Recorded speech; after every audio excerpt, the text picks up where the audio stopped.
जिसको हम नेपाल कहते हैं, हमारे नेपाल के भैया हैं, वहां पर गंडकी नदी है जिसको काली नदी कहते हैं। वहीं पर शालिग्राम भगवान प्राकट्य होता है। कभी भगवान आपको अवसर दें तो अवश्य नेपाल जाइएगा।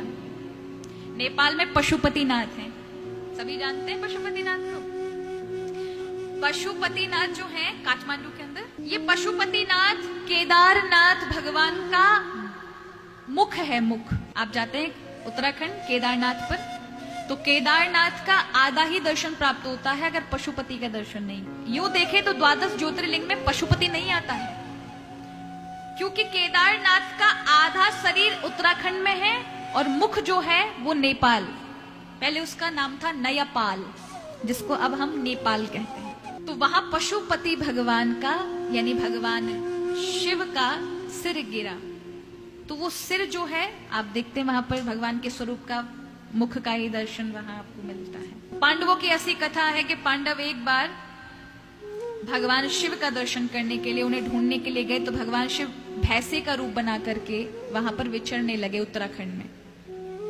तब पांडवों ने पकड़ा उनको पीछे से, तो उन्होंने सिर झुका लिया, तो वही सिर नेपाल में उपस्थित है पशुपतिनाथ के नाम से, और आधा भाग केदारनाथ के नाम से यहाँ उत्तराखंड में है।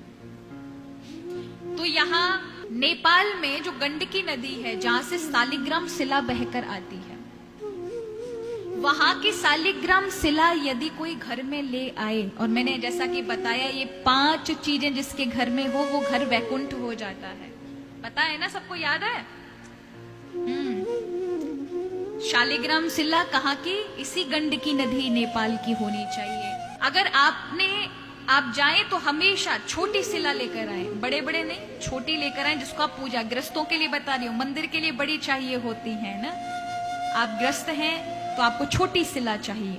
वो शिला ऐसी होनी चाहिए कि नदी का प्रवाह का जल उस शिला पर पड़ रहा हो। किनारे से उठाने वाली जो शिला है उसको पिंगल शिला कहते हैं, जो कि शुभ नहीं मानी जाती। इसलिए हमेशा बहते हुए पानी से ही गंडकी नदी से शालिग्राम शिला को उठाए। वो स्वयं शुद्ध साक्षात विष्णु है का अवतार माना जाता है। तो उसी शिला को लाकर अपने घर में रखें। तो ये 5 चीजें, शंख, गरुण घंटी, शालिग्राम शिला होनी चाहिए, तुलसी होनी चाहिए और बाण लिंग होना चाहिए। बाण लिंग नर्मदा नदी का एक क्षेत्र है, नर्मदा नदी में, जहां बाणासुर ने तपस्या की। ये कहां पड़ता है? ओंकारेश्वर में पड़ता है। ज्योतिर्लिंग का दर्शन करने कभी सौभाग्य मिले आपको, महाकाल और ओंकारेश्वर का, तो वहां आप जाइएगा। वहां आपको छोटे से बाण लिंग मिलेंगे, भोलेनाथ का स्वरूप है। वहां से नदी से उठाओ, नर्मदा जी से घर ले आओ। अन्य शिवलिंग की स्थापना करने के लिए प्रतिष्ठा की जरूरत होती है। जीव बीज मंत्रों की आवश्यकता होती है प्रतिष्ठा के लिए, विधि पूजन की आवश्यकता होती है। लेकिन बाण लिंग को यदि घर में लेकर स्थापित किया जाए बिना किसी मंत्र के ही, वो स्वयं में ही शिव होते हैं, तो वो घर वैकुंठ बन जाता है, जिसके घर में ये 5 चीजें होती ही हैं।